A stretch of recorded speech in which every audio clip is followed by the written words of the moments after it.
देखिए, मुख्य रूप से हमारे भारतीय जनता पार्टी के प्रदेश उपाध्यक्ष और विधान परिषद के सम्मानित सदस्य विजय बहादुर पाठक जी के पूज्य पिताजी का दुखद निधन हुआ था। तो आज उन्हें श्रद्धांजलि अर्पित करने और परिवार को इस शोक की स्थिति में पार्टी की ओर से, अपनी ओर से संवेदना जाहिर करने के लिए आए थे कि भगवान देखिए, जो आता है वो जाता है, लेकिन इस दुख को सहने की उनको शक्ति दें। और शरीर छोड़ करके वो गए हैं, पिता हैं, उनका आशीर्वाद जिस लोक में, दिव्य लोक में होंगे, उनसे वहां से प्राप्त होगा।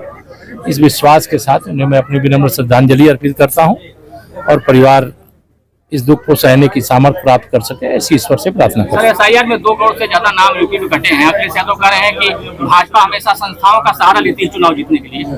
देखिए, ये जो कर रहा, इन्होंने जब सत्ता में थे ऐसा किया होगा, इसलिए इनकी सोच ऐसी है।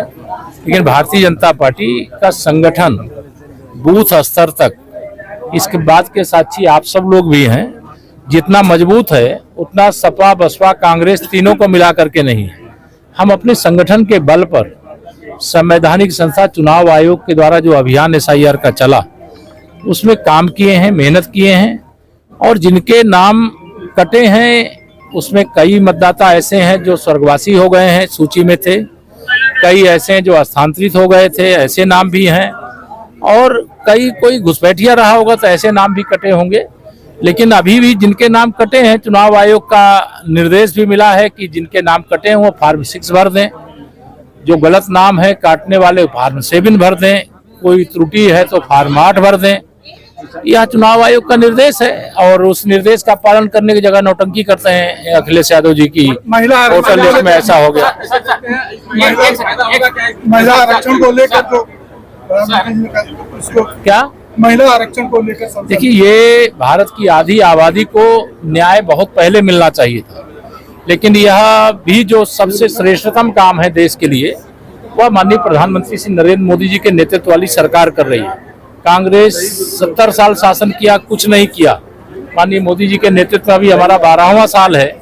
वैसे 2034 में ये लागू होने की उम्मीद थी, लेकिन वह 2034 के लोकसभा चुनाव से ही जो आधी आबादी को अधिकार देने का फैसला लिया है। और एक नहीं अनेक, बेटी बचाओ बेटी पढ़ाओ से लेकर के हर क्षेत्र में बेटियों को, महिलाओं को आगे बढ़ाया। गांव की गरीब महिलाओं को लखपति दीदी बनाया।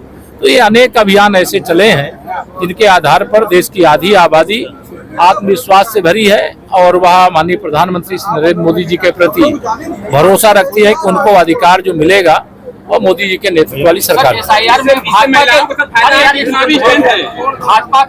भाजपा जहाँ डोमिनेटिंग एरिया है वहाँ के वोटर कम जो है ज्यादा कट गए हैं और जहाँ मुस्लिम बहुल एरिया है वहाँ कम कटे हैं। इसका क्या करना? देखिए, ये तो चुनाव आयोग से आप पूछिए या लिस्ट देख करके देखिए। लेकिन अभी जहाँ पर भी कटे होंगे, कोई छूटे होंगे, उनके फार्म भरने की प्रक्रिया आगे भी चलेगी। अगर हमारे लोग छूटे होंगे तो हम भरवाएंगे फार्म, किसी विरोधी दल के लोग होंगे तो अपना वो भरवाएंगे। लेकिन हम अपने जो समर्थक मतदाता हैं उनके लिए जरूर हम लोग काम कर रहे थे और आगे भी काम करेंगे। सर, पश्चिम बंगाल को लेकर के क्या? पश्चिम बंगाल में कमल खिलने जा रहा है, सरकार भाजपा की बनने जा रही है। धन्यवाद।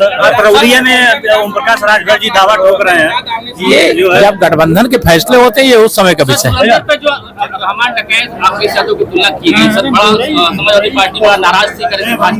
वो कभी प्रसन्न नहीं होंगे कौन पोस्टर लगाया कौन नहीं लगाया। लेकिन श्री अखिलेश यादव ही, चाहे अतीक अहमद जैसे अपराधी आज नहीं है इस दुनिया में, चाहे मुख्तार अंसारी जैसे अपराधी, इन सबको किसने मतलब बढ़ाया था, किसने संरक्षण दिया था सत्ता का, यह पूरा प्रदेश जानता है, पूरा देश जानता है।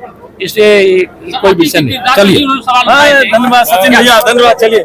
If you like this video, please share and subscribe of channel. Also don't forget press the bell icon for regular updates.